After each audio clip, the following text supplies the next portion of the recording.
The following is a Hoop Ball presentation.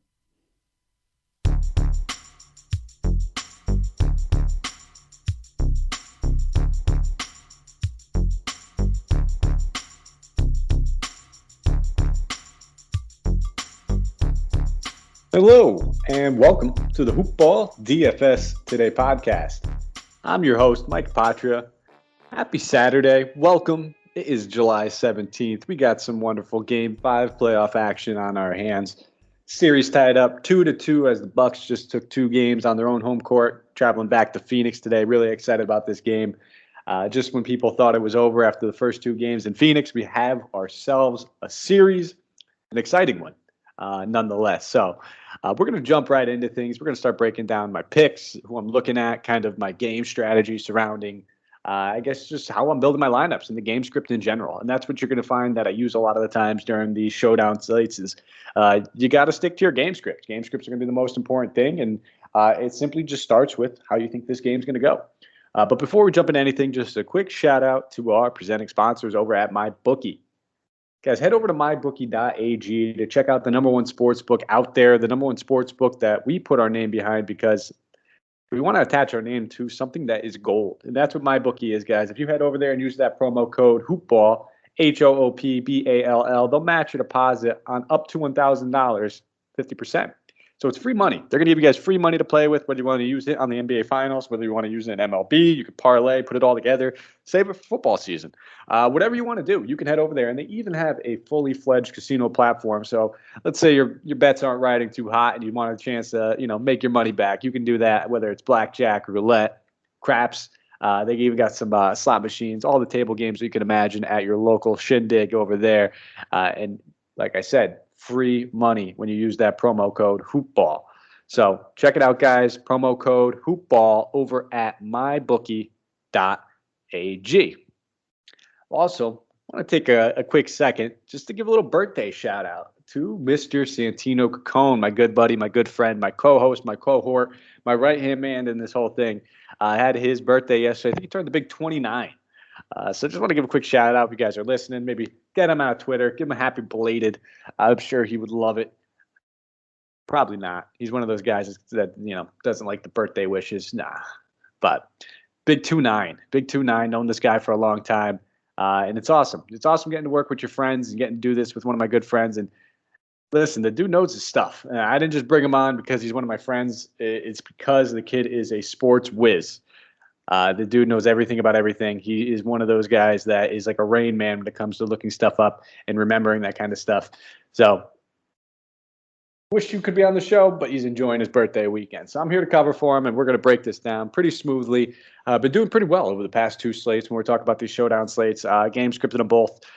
As we know, it's basically been the tale of home court advantage throughout this entire series. Phoenix starting off 2-0 when they had both of their home court advantage games. So they're going back to Phoenix now, and that's kind of how I'm game scripting this one. I got Phoenix winning. I expect it to be a fairly close game. I don't expect it to be any blowouts or anything like that, whether it's a 3 to 6 point game. Somewhere around there is where I'm game scripting it. So that leaves us available options pretty much all over the place. Excuse me, got to get the sip of water. And that's very important. So you heard me say it off the rip that game scripting is going to be super important when you're making these lineups and when you're kind of taking your approach to this. And we've also noticed that there's been some price increases. So Giannis now is up to 12.6 in just your utility spot, obviously more expensive than the captain spot. When you hear me break this down, I'm pretty much just going to be giving the utility prices, and then I'll go in there and give you some of my favorite picks and things like that for who I liked in the captain spot. But I do have Phoenix winning this game, like I said, by a small margin. Now, Phoenix has also been a much, much better home team throughout this entire playoff series. It's definitely something that is worth noting. I believe they're scoring an average of about 7 more points on their own home court and 3 less turnovers. So when you think about that in an offensive perspective, that is going to be better for just about everybody. Chris Paul has been struggling over the past few games. DeAndre Ayton has been struggling over the past few games. And I kind of think this is a good opportunity for both those guys to right the ship. So normally I start with the away team, but I kind of already feel like I'm pretty deep on this Suns team. So we'll just continue with this. I'm not going back to the Devin Booker well. I'm not, again, you always hear me say this when you talk about any talent, any stud, any superstar like a guy like Devin Booker, Chris Paul, even Drew Holiday. We'll get to him in a little while. Now, if you want to play these guys, all the power to you. I won't fault you. I just try to take a stance. I'm not out here mass multi-entering. I'm not going to be building myself 20 to 50 lineups where I'll be taking a couple stabs here and there. During these showdown slates, I usually put out maybe 1, 2, tops, maybe 3 lineups, and I roll with those. So I try to stick to my guns on this. So Devin Booker is probably going to be the one stud on the Suns that I'm looking to fade, simply because I just don't expect another 17 of 28 shooting game, him dropping another 42 points. I know he has that in him. But we also saw that he kind of had to step up and score simply because Paul and DeAndre Ayton couldn't. Jay Crowder was the second leading scorer with 15 points, and it's not very often on a team with all these guys that Jay Crowder will be the second leading scorer. So, and then when you look at some of the ancillary stats over the past few games, they just haven't really been there for Booker. He only has about 1 stock over the past 2 games, which is, not going to be huge. He's not a defensive force like a Giannis, who we're expecting to get like 2 and 2. But that's big. 2 points here, 4 points there. If he gets a couple steals, that's a big boost for his value. And obviously, with Chris Paul and DeAndre Ayton, when both these guys are clicking, Paul's going to have the ball in his hands. He's going to take the majority of the assists. Ayton is a rebounding machine, so there's not a lot of rebounds left over for these wing guards, especially with Devin Booker playing majority of the time on the perimeter, just because that has been a recipe for beating the Bucks is from the 3-point land. So I will be fading Devin Booker, but I am going right back to the well with DeAndre Ayton. Absolutely love him in this matchup. I've said it probably about 10 times already, and he's had the worst shooting performance in this last game that he's had in pretty much the last month. So I'm expecting him to right the ship. I'm not paying attention to that 3 of 9 shooting game. I'm expecting a much, much better game from him. The rebounds were there, 17 rebounds in that last one. If he hits 5 or 6 shots, we're looking at a much, much different performance. We're looking at probably a guy that would have won a lot of people a lot of money. Now, is he a captain? I think so. I do. I think he is going to be my captain coming into this. I like his price tag. He's cheaper than Booker, Paul, obviously Giannis, and obviously Middleton as well. So when you get him up there, I can still afford to get a Giannis, get a Middleton, and get Chris Paul in my lineup. So I'm going right back to the well of DeAndre, and he is my favorite in the captain spot. I also am going right back to the well of Chris Paul. Obviously, if you haven't noticed, he is dealing with an injury. He has partially torn ligaments in his hand. He says it's not an issue. Anybody that says it's not an issue, he's just a gamer. We know that. Chris Paul's not going to make excuses for himself, but he still showed in the early part of the series when he was still dealing with that same injury that he has big game performances in him. It's not hindering him too much. So despite all these recent turnovers that he's been having in the past 3 games, which is very un-Paul-like, I'm expecting them to right the ship. Going back to their home court, having that extra day's rest is also going to be very, very big for him. So I am going right back there. So my 2 top options on this Sun team will be DeAndre Ayton and then Chris Paul. And then when we're looking at some of these ancillary pieces, some of them are starting to get a little bit priced up. I think Cam Johnson's still a fantastic value play. He's only a couple $100 more than a guy like PJ Tucker. At face value, I'd much rather have Cam Johnson. Tucker is going to play close to 8 to 10 more minutes than him, but not a good point per minute producer. Cam Johnson, they're going to need his spacing. They're going to need his 3-point attempts. It makes a lot less work for DeAndre Ayton inside that paint when he starts to pull their 3s and their 4s a little bit further out. So I'm all for Cam Johnson. And I think the other option I want to take a good look at would be a guy like Cam Payne. Now, I never like to pair 2 point guards from the same team because they could eat into his value. Like I said the other day when I was playing Jeff Teague, I like Jeff Teague. I like the way he was playing. I'm never expecting a huge game or anything like that from him, especially in limited minutes. Not a high usage guy, but if something does happen to the guy in front of him, like Drew Holiday, whether it's an injury or foul trouble, man next up is going to get the big boost. So, but we're starting to see a big bump for all these value plays. I was playing Torrey Craig the past 2 days. He's now up to 2,400. So we're not getting that $1,800, $1,600 value from these guys anymore that we can just jam in there knowing that they're playing 10 to 12 minutes. If they get us 5 to 10 DK points, we'll take it. So you could play him. I'm not going to say he's out of play, but when I find myself playing When I find myself playing Torrey Craig, I find myself leaving a little bit more money than I would like on the table. So I think I'm going to try to avoid that one for the most part. Now, looking at some of these other options that we have on the Suns team, Frank Kaminsky did not even get a click of minutes last game. That could change with the losing 2 games in a row. I'm not going to put my eggs in that basket. Too risky for that. I think he's strictly a GPP play, and if you want to go that way, I completely understand. Just not going to be not my bread and butter over there. Now sliding over to the Bucks side of the ball, Giannis 12-6 coming in as the most expensive, highest priced guy on the slate. You're playing Giannis. Just don't get cute. I don't know if this is the slate. And then listen, I've taken a couple off the chin. I've doubled and tripled my money over the past 3 days on past 3 games without playing Giannis in the captain spot. But I believe over the last 2 games, he was in the winning lineup and in the captain spot. So I'm not going to say you can't play him there. I probably won't. I just don't feel too comfortable with it. I don't like the other options I'm able to get, especially with that little price bump, because as Giannis price went up, so did guys like Torrey Craig and Jeff Teague. And those were the guys that we were playing with Giannis a few $100s cheaper in our captain spot. So it's getting harder and harder to get him in that captain spot. So I'm probably going to fade him in the captain spot. I already talked about going with DeAndre Ayton. I have him game scripted out to win this one.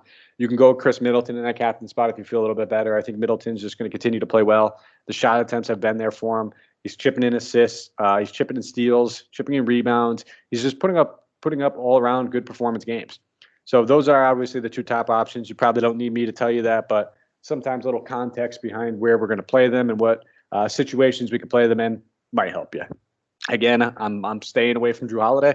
I've touched on it several times. I do not want to play Drew Holiday as long as he's going to be focusing on defense. And it was like music to my ears seeing the quote that came out after last game when he was asked, are you getting tired? And he said, actually the exact quote I'm pretty sure was he was asked about the pressure he was applying on Chris Paul and if it made a difference. And he goes, and I quote, "I hope so, because I'm tired. That's the point of doing this, right?" So he's clearly feeling it on the other end, on the offensive end. When we're talking about guys shooting 4 of 20 in the last game, he's been actually struggling from the floor all throughout this playoff series. So I just can't go to him. I can't trust him as much right now. He's a great tournament play just because I'm sure a lot of other people are feeling the same way. And the ownership will be down on him compared to Giannis and compared to Middleton.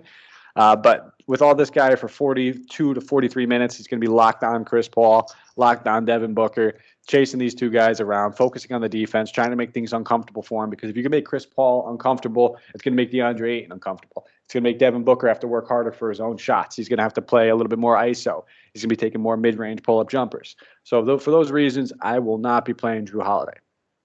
Now, other ancillary Bucks options, we have plenty of them. I think this is probably where you're going to see a lot of that mid-tier value. By mid-tier value, I mean those guys priced around 36 to 6K. We have several options. Brook Lopez's minutes have been down over the past 2 games, barely creeping over 20. He's an option. He hit a lot of his shots in the last one, got to the line 6 times, I believe, and hit 6 of 6. So Brook Lopez is being able to stretch the floor is huge, but they're also not afraid to play Bobby Portis, and these 2 guys kind of pivot off of each other. Brook Lopez at 6K, Bobby Portis at 57. You're not going to want to play both these guys together. If something happens to one, the other one should get a couple more minutes. But we also seen them fully willing to go with some small ball. Giannis at the 5, PJ Tucker at the 4. I've touched on PJ Tucker several times throughout this series. He's not a high point per minute guy. He's mainly a defensive force. He's going to be in the corner hitting some knockdown threes. He might get you a steal. He might get you a block. But for the price tag, I do prefer Cam Johnson on the other side of the ball for only $400 more. But if you happen to land on PJ Tucker, it's not a bad option at 3,600. And then after that, I think the only other option I'm really, genuinely interested would be Pat Connaughton. He's the top option for me coming off the Bucks bench. You could go back to that Jeff Teague, but he's more of a break glass in case of emergency option. If everything just feels right and you just love your lineup, you only got 1,800 or 2K left, sure, you could throw Jeff Teague in there because his basic role and job has been doing what Drew Holiday is doing for the 5 to 10 minutes that Drew Holiday is not doing it. And it's just trying to apply as much pressure as he could, make them feel uncomfortable. Don't pay attention to PJ Tucker's minutes in that last one, too. He was in a little bit of foul trouble, had 5 fouls. So I would expect him to, instead of playing 29, he's probably going to be looking at more like that 35 to 36 minute range. Pat Connaughton, though, again, they're going to need this guy spacing. They're going to need his 3-point attempts. He had 9 rebounds in that last one. Not expecting him to get 9 rebounds every single game or anything like that. But he was also a team high plus 21 in the box score. So when you're talking about just how effective he is, He's very effective. Played 32 minutes in the past 2 games. He's played at least 30 minutes. Past 3 games, he's played at least 30 minutes. So his role is secure coming off that bench. And he fit that small ball build when they decided to throw Giannis at the 5 or Tucker at the 5. He's the guy that comes onto the floor, plays that 2 while Middleton slides up to the 3, Holiday at the 1. And I think that's been their most successful lineup so far. It's just playing their starters as many minutes as possible, playing small, trying to push the tempo, push the pace. And what it's doing is it's putting Phoenix in an uncomfortable situation. Phoenix is used to controlling the tempo, playing good team basketball. And when you put them in that situation, they have to adjust. Now, is this the game that they adjust? I do think it is. I think on their home court, it is a good chance for them to kind of take this one, and it's a must-win situation for Phoenix. So let's just put it out there as it is. They need to win this game, or else they're in trouble. Because after this game, they go back to Milwaukee, and if Milwaukee wins tonight, they got a good chance to close out the finals on their own home court. So I'm expecting big minutes for a lot of these guys on Phoenix. I wouldn't be shocked if Chris Paul plays 40. I wouldn't be shocked if Ayton plays 40. Wouldn't be shocked if Booker plays 40. These Crowder's another guy. Crowder's always in play for me. I kind of shifted off of him a little bit in that last one. I didn't really touch on him when we were talking about the Suns. And it's simply just because he's starting to creep up there in price. He's only $300 cheaper than DeAndre Ayton. And when push comes to shove, there's not a day in my life where I'll play Jay Crowder over DeAndre Ayton, unless it's strictly based on ownership. And even then, I still wouldn't feel good about it. I would rather just eat the chalk and play DeAndre Ayton. So that's the quick synopsis of how I'm approaching this slate, what I'm looking at, kind of my game script, and how I'm going to be building a couple of my lineups. But I'll give it a little brief run through on the Vegas totals and the game lines. 218 game total, Phoenix favored by 3.5, and that is because they're on their home court. As far as my top options, most expensive options on the slate, Giannis is the gimme. Play him, no doubt about it. Don't be stupid, just play him. Don't get cute. You'll lose more money getting cute in a series like this if you don't play Giannis. But, realistic top options, I guess, guys that are like that 7,700 range and up, I already told you it's going to be DeAndre Ayton for me. He's going to be my captain spot. Good mid-tier option for you guys. I would probably lean Cam Johnson. We'll go Connaughton. He's a little bit more expensive. And for the value, we'll go with Cam Johnson over there. So there we go. Quick 15 minutes run through, 16 minutes now. And that's all I got for you guys. So I appreciate you guys tuning in. Thank you for listening. If you want to find me on Twitter, got any questions you want to ask me leading up to game time, whenever it is, I'll be available. Get at me on Twitter at Mike Apotria, MikeApotria. And while you're at it, we'd really appreciate it if you guys just hop on iTunes, Stitcher, Spotify, wherever you might be listening to this. Give us a 5-star, thumbs up review, subscribe, get the notification whenever we release a podcast, all that good stuff. Allows us to kind of get a little bit better at what we do and provide you guys the best information that's possible. So we really do check those. We read those comments. We want to see how we can always tool and retool to be better for you guys. But that's it. We'll be back for Game 6, potentially even a Game 7. Hopefully. Who doesn't want to see Game 7 of the NBA Finals, despite what side of them, unless you're a Phoenix or Milwaukee fan. Again, no horses in the race. But I'm hoping for a nice little Game 7. But again, thank you guys for listening. Take care, and let's go crush some GPPs.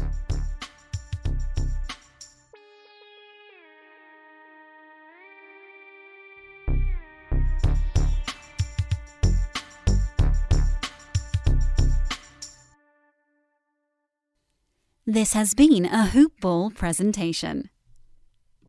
Parent, volunteer, employee. With your different roles and busy schedule, how can you find time to complete the degree you once started? Cornerstone University's programs are designed for busy adults like you. Take one course at a time, back-to-back, to move through your degree quickly. Attend through an on-campus, live stream, or 100% online format, whichever works best for you. If you're ready to go further in your goals, we're here to make it possible.